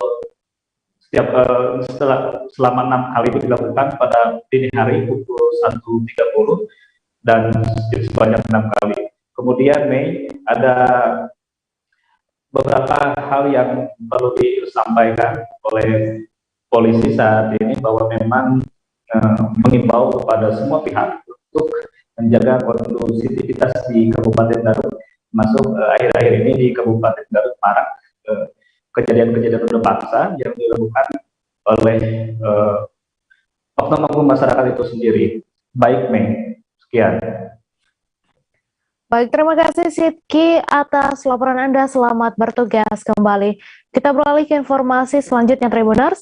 Pemilik sepeda motor Kawasaki ZX250F yang ditilang petugas kepolisian lalu lintas Polresta Bandar Lampung akhirnya memberikan klarifikasi terkait peristiwa tersebut. Diketahui sebuah video yang memperlihatkan petugas kepolisian menilang pengendara motor di halaman dealer Kawasaki yang berlokasi di Jalan Ahmad Yani Gotong Royong Bandar Lampung viral di media sosial. Dalam video yang beredar luas, tampak sang pemilik motor sport tersebut sempat berdebat dengan petugas Satlantas Polresta Bandar Lampung yang melakukan penilangan. Untuk informasi selengkapnya akan disampaikan langsung oleh wartawan Tribun Lampung, Joviter Husin yang kini sudah terhubung bersama kami. Silakan Joviter. Baik, terima kasih Mai. Sebelumnya sempat viral di media sosial video penilangan yang dilakukan oleh aparat kepolisian Polresta Bandar Lampung. Namun dalam narasi tersebut disebutkan bahwa pengendara motor ditilang baru beli motor di dealer. Namun pada kenyataannya motor tersebut sudah lama. Dan Kasat Lantas Polres Bandar Lampung AKP M. Romawan menjelaskan pengendara tersebut dikenakan tilang karena tidak mengenakan kendaraan sesuai dengan ketentuan. Adapun salah satunya tidak menggunakan knalpot standar dan motor tersebut juga tidak dilengkapi dengan TNKB. Dari beberapa komentar menyebutkan bahwa polisi seolah-olah sengaja menilang motor tersebut. Namun Kasat Lantas menegaskan bahwa penindakan tersebut dilakukan karena pengendara melewati kawasan tertib lalu lintas. Namun untuk mencegah terjadi kemacetan di pinggir jalan sehingga pengendara dibawa ke halaman dealer di dekat penilangan tersebut. Dan pemilik motor ZX 250 itu sendiri sudah mengucapkan permohonan maaf atas kegaduhan di sosial media. Untuk saat ini pemilik kendaraan juga telah dikenakan tilang karena tidak mengenakan knalpot standar. Bahkan pemilik kendaraan juga telah menandatangani surat pernyataan untuk tidak mengulangi lagi pelanggaran tersebut. Demikian, Mei. Terima kasih Joviter atas laporan Anda. Selamat bertugas kembali. Kita beralih ke informasi selanjutnya, Tribuners. 2 pelajar yang masih duduk di bangku SMP di Kepahyang berinisial AJ dan MR ditangkap lantaran membobol salah satu sekolah di Kecamatan Kabawetan, Kepahyang. Pelaku melancarkan aksinya dengan hanya bermodalkan linggis sepanjang 29 cm pada Kamis 23 Juni. Saat ditampilkan pada konferensi pers, salah seorang pelaku yakni MR menangis terseduh-seduh sambil mengeluarkan air mata menyesali perbuatannya. Terlebih sekolah yang ia bobol adalah sekolahnya sendiri. Untuk informasi selengkapnya akan disampaikan langsung oleh wartawan Tribun Bengkulu, Panji Destama yang kini sudah terhubung bersama kami. Silahkan Panji. Baik, terima kasih rekan Mei dan Tribuners. Dapat saya jelaskan, Kasat Polres Kepahyang Ibtu Doni Juniansa mengatakan kasus ini terungkap saat pihaknya menerima laporan aksi pencurian di salah satu sekolah di Kabupaten Kepahyang. Kamis 23 Juni 2022 terungkap saat salah seorang guru sekitar pukul 9.30 waktu Indonesia bagian Barat mendatangi sekolah untuk memeriksa jaringan Wi-Fi di laboratorium, kata Kasat Reskrim kepada tribunbengkulu.com. Lalu mengetahui jika 47 unit laptop Chromebook milik sekolah yang ada di laboratorium sudah raib, sang guru pun langsung memanggil penjaga sekolah. Penjaga sekolah pun menghubungi kepala sekolah dan mereka langsung melaporkan kejadian ini ke Polsek Kabawetan. Kurang dari 1x24 jam, pelaku berhasil diamankan oleh tim Elang Jupi Satreskrim Polres Kepahyang di rumah pelaku masing-masing di hari yang sama, ucapnya. Usai mengamankan pelaku, polisi langsung mencari barang bukti berupa puluhan laptop Chromebook. Akhirnya, polisi mendapatkan laptop tersebut di bawah jembatan yang telah dibungkus oleh pelaku untuk nantinya dijual. Sementara itu, dalam penangkapan terhadap kedua pelaku, pihak kepolisian sempat bentrok dengan warga setempat. Adanya miskomunikasi antara pihak kami dan warga setempat. Antara saat itu kami mau cepat mengamankan pelaku ini. Warga sempat kaget dan terkesan menghalang-halangi pihak kami, ujar Kasat Reskrim. Pihak kepolisian juga sudah berkomunikasi untuk mengklarifikasi tindakan warga tersebut dan hanya miskomunikasi. Tidak ada korban jiwa dalam peristiwa penangkapan ini, baik dari pihak kepolisian maupun pihak warga jelasnya. Saat ini kedua pelaku masih menjalani pemeriksaan lebih lanjut oleh penyidik. Keduanya juga sudah ditetapkan sebagai tersangka dalam kasus ini. Selain itu, kedua pelaku tak beraksi berdua saja, namun bertiga. Saat ini pelaku berinisial YG yang masih dilakukan pengejaran atau masuk dalam DPO, daftar pencarian orang. Mereka juga terlibat aksi pencurian sepeda motor di kawasan desa Sumbersari, Kecamatan Kabawetan, Kepahyang. Untuk saat ini keduanya dijerat pasal 363 ayat 1 ke 4 KUHP pidana dengan ancaman pidana minimal 5 tahun penjara. Polisi juga mengamankan 1 unit linggis panjang 20 cm, 41 unit laptop Chromebook, dan 1 unit sepeda motor beserta surat-suratnya. Baik, terima kasih Saudara Mei. Kembali ke studio. Terima kasih rekan Panji atas laporan Anda, dan Tribuners, wartawan kami juga telah menghimpun wawancara dengan Wakapolres Kepahyang. Berikut tayangannya untuk Anda. Dan MR. Kedua pelaku masih berusia 12 tahun. Adapun barang bukti yang berhasil diamankan, alat yang digunakan berupa linggis ukuran 29 cm, kemudian barang bukti yang dicuri yang kita sudah amankan sebanyak 41 perembuk dari 48 yang dilaporkan hilang oleh pihak sekolah. Tasrik Hitimala, warga desa Namrinat, Kecamatan Namrole, Kabupaten Buru Selatan, Maluku yang dilaporkan hilang terseret arus Sungai Waitina pada Kamis 23 Juni ditemukan meninggal dunia. Kepala Basarnas Ambon Mustari mengatakan korban ditemukan kurang lebih 7 km dari lokasi kejadian pada Minggu 26 Juni kemarin. Korban pun langsung dievakuasi ke RSU Kota Namrole guna dilakukan pemeriksaan. Untuk informasi selengkapnya akan disampaikan langsung oleh wartawan Tribun Ambon, Alvin Risanto yang kini sudah terhubung bersama kami. Silakan Alvin. Ya, baik. Terima kasih rekan B. Jadi, seorang warga desa Namrinat, Kecamatan Namrole, Kabupaten Buru Selatan, dilaporkan hilang setelah terseret arus Sungai Waitina di hutan desa tersebut pada tanggal 23 bulan 6 tahun 2022. Tasrik Hitimala yang terseret arus di sungai itu yang deras sedang menyeberangi sungai tersebut bersama keempat orang rekannya. Namun naasnya karena hujan dan juga air sungai yang begitu deras, Tasrik Hitimala pun langsung terseret dengan air sungai tersebut. Dan setelah diketahui rekannya terseret air sungai, ketiga temannya langsung memberitahukan kepada warga sekitar, dan warga sekitar melakukan pencarian, dan setelah itu warga sekitar juga melakukan menghubungi pihak Basarnas untuk mencari keberadaan korban. Setelah 4 hari mencari keberadaan korban, di mana pada hari Minggu kemarin Tasrik Hitimala ditemukan sudah tidak bernyawa lagi di aliran sungai tersebut yang kurang lebih 7 km dari lokasi kejadian yang pertama kali dia terseret arus sungai. Dan setelah mendapat korban dengan sudah tak bernyawa, pihak Basarnas langsung mengevakuasi korban menuju rumah sakit di daerah Buru Selatan, dan setelah itu korban dipulangkan ke rumahnya. Dan diketahui juga untuk ditemukannya Tasrik Hitimala ini, maka Basarnas Ambon menutup pencarian korban kepada Tasrik Hitimala. Begitu rekan. Terima kasih Alvin atas laporan Anda, dan Tribuners, wartawan kami juga telah menghimpun wawancara dengan Kepala Basarnas Ambon. Berikut tayangan untuk Anda. Basarnas Ambon melaksanakan operasi SAR, kondisi membahayakan manusia. 1 orang pencari kayu atas nama Tasrik, umur 23 tahun, Islam laki-laki, warga Kepulauan Buru Selatan. Informasi kami dapatkan dari Posar Namlea hari Jumat, dan langsung dilakukan operasi SAR pencarian korban tersebut. Tim SAR gabungan melaksanakan pencarian selama 3 hari, dan pada hari Minggu sekitar pukul 15.30 lokal time, korban atas nama Tasrik ditemukan sekitar 7 km dari LKK dalam kondisi meninggal dunia, dan langsung diproses evakuasi ke rumah sakit untuk dilaksanakan pemeriksaan.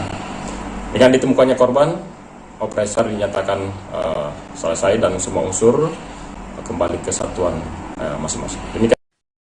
Kurang dari 2 pekan menjelang Lebaran Idul Adha 2022, sejumlah harga ikan pasar mulai merangkak naik, seperti yang terjadi di Pasar Pelelangan Sodoha, Kota Kendari, Sulawesi Tenggara.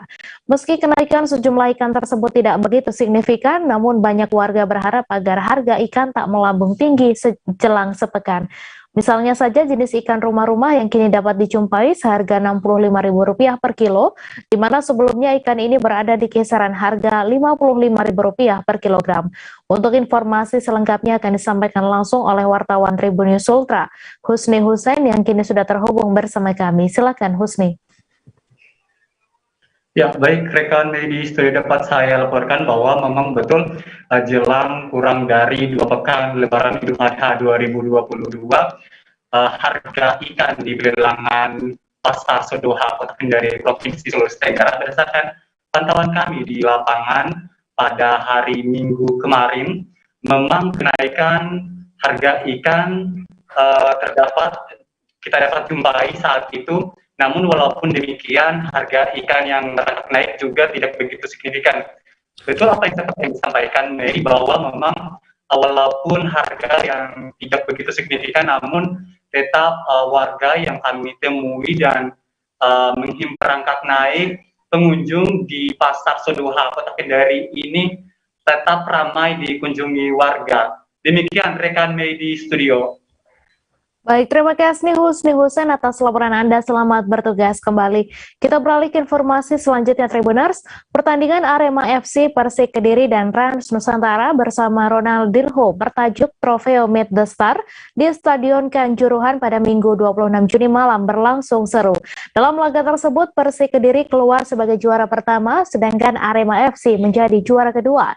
Beberapa hal menarik juga terjadi selama laga trofeo digelar mulai pukul 20.30 waktu Indonesia Barat hingga selesai pertandingan pada pukul 23.30 waktu Indonesia Barat.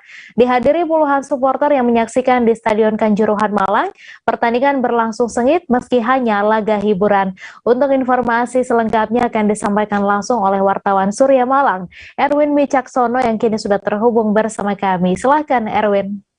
Ya, baik, terima kasih Mei. Ya, selamat sore untuk Tribuners.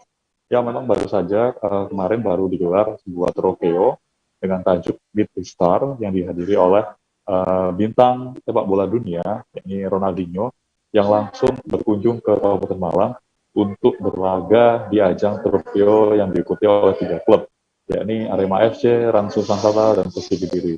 Pada laga tersebut, Ronaldinho sendiri memperkuat klub Rans Nusantara dan bermain pada awal babak ketika Rans Nusantara berhadapan dengan Persik Kediri, dan hasil beberapa kali Ronaldinho terlihat mendapatkan umpan-umpan dari rekan-rekannya hingga akhirnya membuat peluang untuk mencetak gol, namun sayangnya Ronaldinho sendiri belum mampu untuk mencetak gol pada laga tersebut. Namun menariknya ketika Ronaldinho berkunjung ke Stadion Kanjuruhan sendiri, langsung disambut gegap gempita oleh supporter Arema FC, yakni Aremanita dan Aremania, langsung menyambut bintang Brazil tersebut ketika memasuki lapangan. Para Aremania sendiri seringkali memanggil nama-nama Ronaldinho dan kemudian mengucapkan selamat datang begitu, dan kemudian membuat situasi di stadion tersebut menjadi sangat hidup dengan adanya kedatangan Ronaldinho ini. Namun sebelum laga trofeo digelar, Ronaldinho sempat memberikan coaching klinik di Unggul Sports Center. Ronaldinho bertemu dengan para anak-anak untuk memberikan tips-tips ataupun ilmu-ilmu dasar-dasar sepak bola dari bintang sepak bola Brasil tersebut. Nah, kesimpulan dari pertandingan trofeo kemarin memang cukup luar biasa animo dari masyarakat Kabupaten Malang untuk menyambut bintang Brasil ini. Begitu, Umi. Baik, terima kasih Erwin atas laporan Anda. Selamat bertugas kembali. Sejak dulu hingga saat ini, warga Desa Tebing Siring, Kecamatan Bajuin, Kabupaten Tanah Laut, Kalimantan Selatan belum terjamah operator telepon nirkabel. Namun warga di wilayah paling hulu di Kecamatan Bajuin itu tak menyerah dengan keadaan tersebut. Mereka menggunakan model agar bisa bertelepon dan mengakses internet untuk kelancaran belajar mengajar maupun menopang usaha. Cara yang mereka lakukan terbilang cukup unik, yaitu dengan memajang model di tempat yang tinggi untuk mendapat sinyal yang kuat. Untuk informasi selengkapnya akan disampaikan langsung oleh wartawan Banjarmasin Post, Roy, yang kini sudah terhubung bersama kami. Silakan rekan Roy. Baik, terima kasih rekan Mei. Dapat kami informasikan bahwa kondisi kesulitan sinyal di wilayah Desa Tebing Siring ini memang telah sejak dulu ya, memang seperti itu, dan hingga sekarang masih belum terakses karena belum ada operator telepon seluler yang berani berinvestasi di sana karena memang jarak yang cukup jauh dari pusat kota, dan akses jalan menuju ke lokasi juga terbilang cukup susah sehingga saat ini. Karena itulah kenapa hingga sekarang belum ada satupun operator telepon seluler yang berani untuk meluaskan sayap bisnisnya ke wilayah setempat.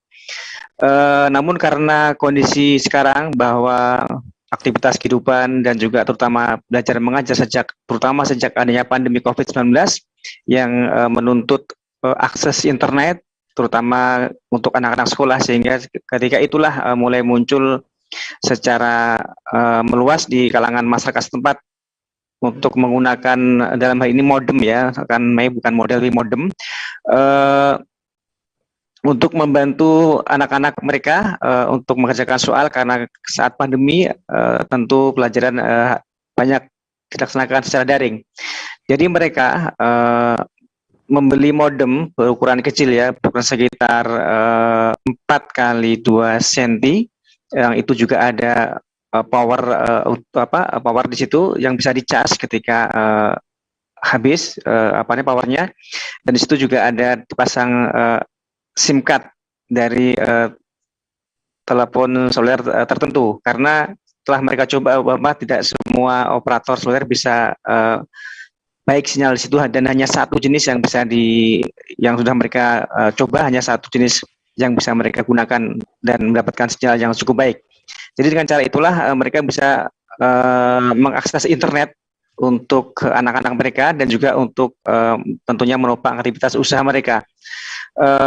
Caranya mereka awalnya mereka mencoba meletakkan modem itu di tempat yang tinggi dalam rumah dan kemudian hanya mendapatkan sinyal yang tidak begitu banyak. Kemudian mereka mencoba untuk lebih tinggi lagi dan ternyata juga mendapatkan sinyal yang lebih baik dan lebih tinggi lagi. Akhirnya kemudian mereka berpikir bahwa ternyata si modem itu harus dinaikkan setinggi mungkin. Karena itulah mereka sekarang menggunakan sejenis menggunakan bambu, juga ada yang menggunakan kayu maupun menggunakan tiang besi antena televisi. Jadi rata-rata ada yang 6 meter dan juga ada yang 10 meter. Dan ada juga yang meletakkan tiang bambu itu di pohon mangga atau pohon penghijauan yang ada di depan rumah sehingga mendapatkan posisi yang lebih tinggi. Jadi mereka memasang tali nilon untuk kemudian untuk menarik modem. Jadi modem itu supaya aman mereka meletakkan modem itu di dalam tabung semacam toples plastik seperti antara lain seperti toples sosis seperti itu, dan juga ada bentuk-bentuk barang yang lain untuk melindungi dari paparan hujan maupun panas. Jadi juga ada yang melengkapi toples itu dengan membalutkan kain untuk menghindari panas seperti itu.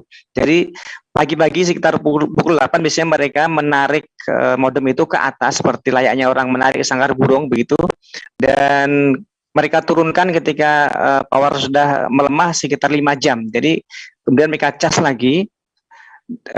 Kalau mereka masih perlu untuk akses internet maka akan mereka naikkan lagi. Cuman umumnya mereka hanya menaikkan pada pagi hingga siang karena umumnya untuk keperluan sekolah anak-anak mereka. Tapi bagi mereka yang masih ingin menggunakan tentu setelah dicas mereka naikkan kembali karena itu hanya tahan sekitar 5 jam. Dengan cara itulah mereka bisa mengakses internet dan juga bisa berkomunikasi, karena tanpa itu mereka memang sama sekali tidak tersentuh sinyal telepon seluler. Dan itu pun juga masih belum menjamin kelancaran internet, karena kemarin juga saya datang ke sana dan mencoba akses itu melalui saluran wifi, kemudian hotspot ya gitu, untuk membuka masuk ke semisal ke Facebook pun juga masih lemot. Memang bisa tapi lemot banget. Dan untuk memutar video, mengunduh juga bisa, tetapi memang juga lama. Tapi setidaknya mereka sudah bisa mengakses internet dengan membuka Google seperti itu, dan juga bisa chat dengan lewat sosial chat seperti WhatsApp dan sebagainya. Demikian rekan Mei. Baik, terima kasih Roy atas laporan Anda. Selamat bertugas kembali. Dan Tribuners, wartawan kami juga telah menghimpun wawancara dengan warga Tebing Siring. Berikut tayangannya untuk Anda. Jadi pakai modem itu belum tentu menjamin lancar internet ya? Soalnya yang kesiannya yang pas begawi loh. Kalau misalnya sekedar sosmed biasa kan ada apa-apa. Tapi kalau untuk yang bekerja atau belajar? Atau belajar rada terganggu. Oh, itu udah sejak tahun berapa seperti itu tuh, Mbak? Dari dulu. Iya, Kabila yuk kira-kira yuk. Ini waktu yang COVID rame kah? COVID kemarin kan sekolah Daring. daring kan. Iya. Nah, itu rada nyusahin untuk buhan warga kami. Yang pakai modem itu sudah mulai Baru aja sih. sekitar ada setahun lah. Ada selebihan 2 tahunan lah. Atau musim COVID nih kah? Musim COVID yang rame. Yang mulai pakai modem dinaikkan ke atas tuh ya? Selebihnya kan karena dulu tuh anak-anaknya kan ada tempat tersendiri kan, kayak pondok-pondok yang dekat-dekat lapangan kayak gitu. Iya. Kalau untuk yang di rumah kan jarang. Itu bisa Bu ya? Agak lemot sih Pak. Lemot juga. Kalau pakai modem ini tapi bisa ya? Bisa tapi lama. Lama juga. perlu muter-muter dulu. Lama ya? Ini sudah berapa lama Bu menggunakan ini? Selama di sini. Selama di sini Pak. Berapa? Kita beli ini ada 4 tahun kayaknya. Oh, sudah 4 tahun. Oh. Ya makanya sampai Siapa dulu ngajari cara seperti ini, Bu? nggak tahu ikut-ikut tetangga. Oh, gitu ya. Ini RT berapa ini, Bu? RT 7. Dusun? Dusun 2. Tebing Siring ya. Tebing Siring. Kalau pian sendiri sudah menggunakan sekitar 4 tahun ya, Bu ya? Nggih. 4 tahun. Dengan ibu siapa nih? Ibu Ulan. Bu Ulan. Nggih. Anak pian kelas berapa tadi? Oh ini Mama Ulun. Ulun ya. Oh, Nggih, kalau masalah susah sinyal nih lah, Pak. Kayaknya seumuran mulai dulu sampai sekarang memang nggak ada sinyal. Kalau misalkan GSM mungkin di tempat-tempat tertentu lah yang ada, mungkin kayak di dataran tinggi bisa ada sinyalnya gitu, telepon biasa bisa. Untuk yang internet kita memang selama ini memang pakai yang modem yang WiFi yang kecil itu. Nah itu pakai yang itu sementara karena kan memang Telkomsel kayak yang lain-lain tuh belum bisa masuk. Mulai sekitar berapa tahun ini yang pakai modem-modem digantung seperti ini? Sekitar kayaknya 6 tahunan ada, nggih lama. Mulai yang pertama kali muncul modem itu, nah ada inisiatif lah. Oh ini bisa dipakai gitu. Dan siapa dulu yang ngajari, Bu?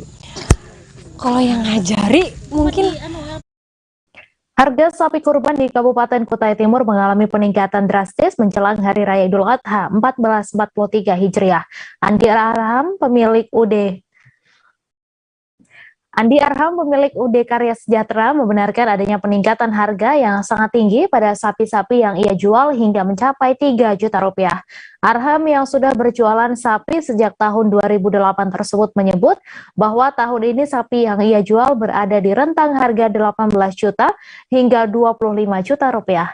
Untuk informasi selengkapnya akan disampaikan langsung oleh wartawan Tribun Kaltim, Siva Urmirfako yang kini sudah terhubung bersama kami. Silakan Siva. Baik, rekan Mei dan juga Tribuners. Benar sekali ada peningkatan yang sangat tinggi pada harga sapi-sapi kurban di Kabupaten Kutai Timur, Provinsi Kalimantan Timur. Biasanya setiap tahun selisih kenaikan harga sapi berkisar antara Rp250.000 sampai Rp500.000 per ekor. Namun pada tahun ini kenaikan harga mencapai Rp3 juta per ekor. Untuk diketahui, sapi yang dijual di Kabupaten Kutai Timur memiliki rentang harga mulai dari Rp18 juta hingga Rp25 juta per ekor. Tidak hanya harga yang meroket tajam, tetapi juga kuantitas atau jumlah sapi yang didatangkan ke Kabupaten Kutai Timur juga turut mengalami penurunan. Tahun 2022 lalu, Arham, salah satu pedagang sapi yang kami temui, bisa menjual 70 ekor sapi jelang Hari Raya Kurban. Namun di tahun ini jumlah tersebut menurun drastis menjadi 23 ekor saja. Varietas sapi yang dijual juga terbatas menjadi 3 jenis, yakni sapi Bali, sapi Donggala, dan juga sapi Limousin. Terkait alasan meningkatnya harga sapi ini akibat regulasi pemerintah yang mengharuskan sapi-sapi impor menjalani karantina. Kebutuhan pakan sapi selama menjalani masa karantina menyebabkan harga sapi melonjak tinggi dari penjualan sapi-sapi kurban di tahun sebelumnya. Perlu kami sampaikan juga, rekan Mei, bahwa kegiatan karantina hewan kurban diterapkan oleh pemerintah akibat adanya wabah penyakit mulut dan kuku atau PMK yang belakangan ini merebak di beberapa daerah. Karantina tersebut bertujuan untuk meminimalisir penularan PMK pada sapi-sapi yang aktivitas ekspor impornya meningkat jelang Hari Raya Idul Adha. Demikian rekan Mei. Baik, terima kasih rekan Syifa atas laporan Anda. Selamat bertugas kembali. Kita beralih ke informasi selanjutnya, Tribuners. Kotak hitam atau black box pesawat Susi Air PKBVM yang jatuh di Kampung Duma, Kecamatan Dumadamang, Kabupaten Paniai, Papua, pada Senin 27 Juni berhasil ditemukan. Kotak hitam pesawat ditemukan pada Minggu 26 Juni setelah tim Komite Nasional Keselamatan Transportasi TNI AU dan pihak maskapai Susi Air diterjunkan ke lokasi menggunakan helikopter Karekal TNI AU. Komandan Lanut Yohanes Kapiau, Letkol PNB Slamet Suhartono mengatakan, selain kotak hitam, pihak KNKT juga membawa data kokpit recorder dan sejumlah peralatan lainnya untuk diinvestigasi. Menurut Slamet, pihak Susi Air juga sedang melakukan investigasi internal terkait musibah tersebut sehingga ikut terlibat proses evakuasi kotak hitam. Selain mengevakuasi temuan kotak hitam pesawat, Slamet mengatakan 2 korban pesawat jatuh yang sebelumnya tak ikut ke Timika kini turut dievakuasi. Sebelumnya diketahui pilot dan 4 penumpang yang selamat langsung dievakuasi ke Timika untuk menjalani perawatan usai insiden pesawat jatuh. Hanya 2 penumpang tersebut yang memilih tinggal di Kampung Duma. Sebelumnya pesawat Susi Air rute Timika Duma mengalami kecelakaan di Kampung Duma, Painai, Papua pada 27 Juni lalu. Belum diketahui pasti penyebab kecelakaan pesawat tersebut, namun 7 orang termasuk pilot berhasil selamat dan menjalani perawatan di Timika. Mayoritas para korban mengalami luka ringan hingga patah tulang.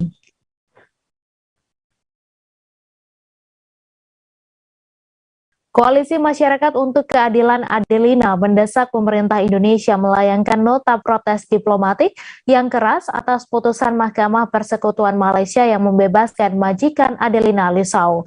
MA Malaysia telah menguatkan putusan pengadilan banding yang membebaskan majikan Adelina Lisau bernama Ambika dari tuntutan hukum. Adelina sendiri merupakan pekerja migran Indonesia yang meninggal pada 2018 setelah mengalami penyiksaan oleh Ambika. Ketua Pusat Studi Migrasi Migran Care, Anis Hidayah, yang menjadi bagian dari koalisi tersebut, mengatakan putusan tersebut sangat melukai bangsa Indonesia karena Indonesia dan Malaysia baru saja menandatangani kesepakatan baru terkait perlindungan PRT Indonesia di Malaysia. Selain itu, koalisi juga mendesak pemerintah mengevaluasi hubungan kerjasama ketenagakerjaan antara Indonesia dengan Malaysia. Hal tersebut disampaikannya saat aksi protes di Kedutaan Besar Malaysia Kuningan, Jakarta Selatan pada Senin 27 Juni. Anies mengatakan terkait kasus tersebut sebenarnya sejak awal pemerintah sudah memberikan pendampingan hukum secara optimal, bahkan beberapa kali menggelar perkara dengan melibatkan organisasi masyarakat sipil. Namun demikian, ia melihat ada masalah struktural pada sistem peradilan di Malaysia, di mana para hakimnya tidak memiliki perspektif keberpihakan kepada perempuan pekerja rumah tangga migran yang mengalami penganiayaan oleh warga negara Malaysia. Ia khawatir putusan bebas tersebut akan menjadi presiden buruk dalam penegakan hukum kasus-kasus lain, sekaligus juga bagi kasus-kasus PRT migran yang masih bekerja di Malaysia. Diberitakan sebelumnya, pemerintah Indonesia akan tetap mengupayakan keadilan bagi mendiang Adelina Lisau melalui jalur hukum perdata. Hal ini ditegaskan Direktur Pelindungan WNI Kementerian Luar Negeri Juda Nugraha pada konferensi pers terkait pembebasan majikan Adelina pada Sabtu 25 Juni. Adelina merupakan seorang pekerja migran Indonesia yang meninggal pada 2018 setelah mengalami penyiksaan oleh majikannya bernama Ambika. Mahkamah Persekutuan Malaysia telah menguatkan putusan pengadilan banding yang membebaskan majikan Adelina yang bernama Ambika dari tuntutan hukum. Juda mengatakan putusan ini tentu sangat mengecewakan dan melukai rasa keadilan masyarakat Indonesia. Sesuai hukum di Malaysia, pihak yang melakukan penuntutan adalah Jaksa Penuntut Umum. Juda mengatakan KBRI Kuala Lumpur dan KJRI Penang telah menunjuk pengacara atau retainer lawyer untuk memantau proses persidangan. Hasil pengamatan terlihat bahwa Jaksa Penuntut Umum tidak cermat dan tidak serius dalam menangani kasus ini. Menurut Juda, berbagai upaya telah dilakukan sejak awal oleh pemerintah Republik Indonesia untuk memberikan keadilan bagi Adelina dan keluarganya. Di Indonesia, berkat kerjasama dengan kepolisian dan pemerintah daerah Nusa Tenggara Timur, 3 orang perekrut mendiang Adelina telah ditangkap. Di samping itu, Kementerian Luar Negeri melalui KJRI Penang dan KBRI Luar Kuala Lumpur juga telah berhasil mendapatkan hak-hak keuangan mendiang berupa gaji selama bekerja dan hak lainnya.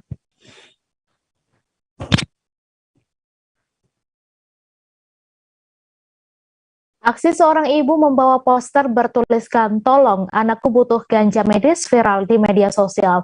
Ibu tersebut membawa poster terkait ganja medis yang diperlukan untuk pengobatan anaknya yang mengidap cerebral palsy. Aksi ibu yang bernama Santi ini dibagikan oleh penyanyi Andin Aisyah di akun Twitternya. Menurut Andin, ia bertemu seorang ibu yang anaknya sedang mengidap cerebral palsy ketika Car Free Day di Bundaran HI Jakarta Pusat pada Minggu 26 Juni. Dalam foto yang diunggah Andin, tampak seorang ibu bersama anaknya yang berada di kursi roda. Ibu tersebut mengenakan pakaian berwarna biru serta membawa poster dan di belakangnya ada anaknya berada di kursi roda. Diketahui postingan Andin Aisyah terkait ibu bawa poster butuh ganja medis untuk pengobatan anaknya di Twitter mendapat banyak respons. Hingga Senin 27 Juni, postingan Andin tersebut telah dibagikan ulang lebih dari 25.000 kali dan disukai lebih dari 90.000 pengguna. Sementara itu dikutip dari Kompas TV, ibu yang membawa poster bertuliskan membutuhkan ganja medis untuk anaknya bernama Santi. Santi merupakan seorang ibu asal Sleman, Yogyakarta, yang melakukan aksi tersebut untuk meminta keadilan ke Hakim Mahkamah Konstitusi. Aksi perempuan itu dilakukan dengan berjalan dari Bundaran HI dan berhenti di depan gedung MK Jakarta Pusat. Sementara itu, palsi serebral merupakan suatu keadaan yang mempengaruhi perkembangan kontrol otot dan gerak serta postur. Palsi serebral dapat terjadi karena adanya faktor risiko masa kehamilan saat persalinan maupun setelah lahir. Kerusakan otak dan akibat lainnya membuat mereka sulit mencapai kemampuan sesuai perkembangan normal. Adapun gejala lain yang mungkin menyertai cerebral palsy, misalnya kejang, perubahan perilaku dan tidur sehingga menambah keterbatasan untuk beraktivitas dan berkembang.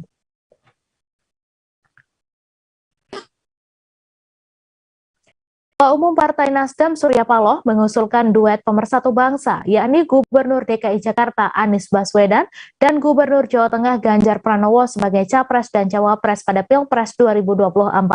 Menanggapi hal itu, PKS menilai usulan itu sebagai gagasan yang menarik, terlepas dari kemungkinan banyaknya hambatan teknis sebagai sebuah wacana politik. Ketua Departemen Politik DPP PKS Nabil Ahmad Fauzi menyebut, alasan Anies Ganjar diusulkan menjadi duet pemersatu bangsa sama seperti semangat yang diusung PKS, yakni kolaborasi dan sinergi. Selain itu, hal tersebut untuk meminimalisir kembali terjadinya polarisasi ekstrim di masyarakat akibat Pilpres. Namun ia mengatakan selebihnya tergantung pada dinamika politik yang berkembang.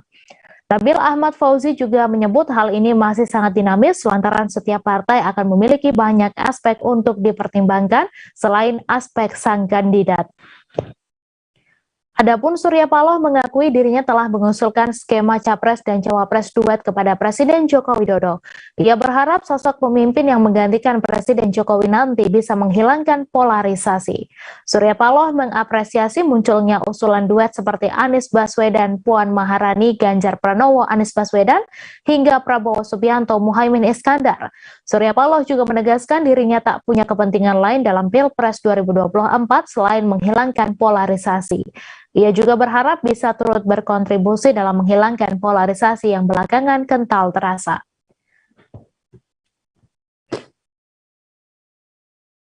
Ketua Umum Koordinator Nasional Ganjaris, Eko Kuntadi, mengatakan bahwa usulan memasangkan Gubernur Jawa Tengah Ganjar Pranowo dan Gubernur DKI Jakarta Anies Baswedan untuk Pilpres 2024 bukan merupakan solusi bagi polarisasi politik.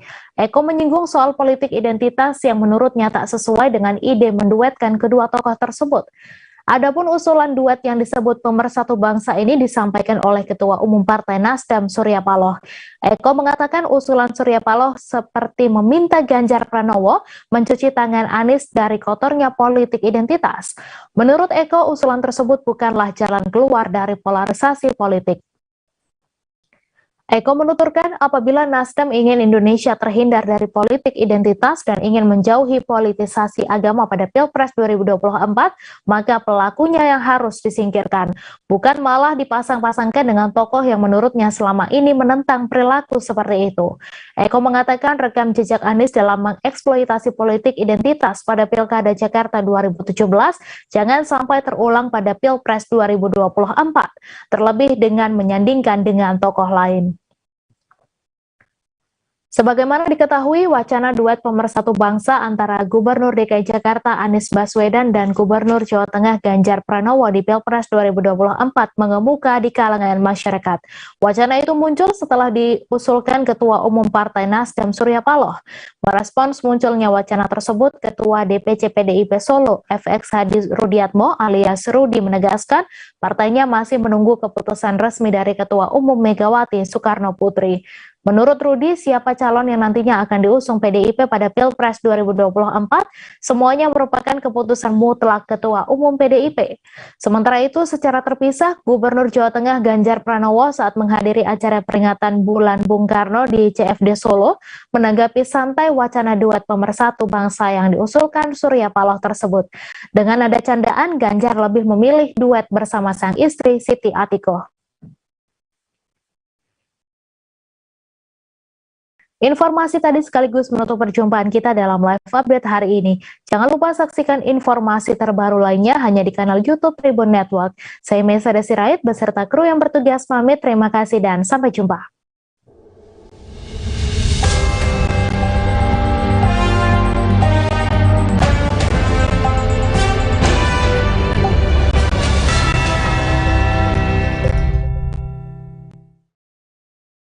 Jangan lupa like, subscribe, dan share ya!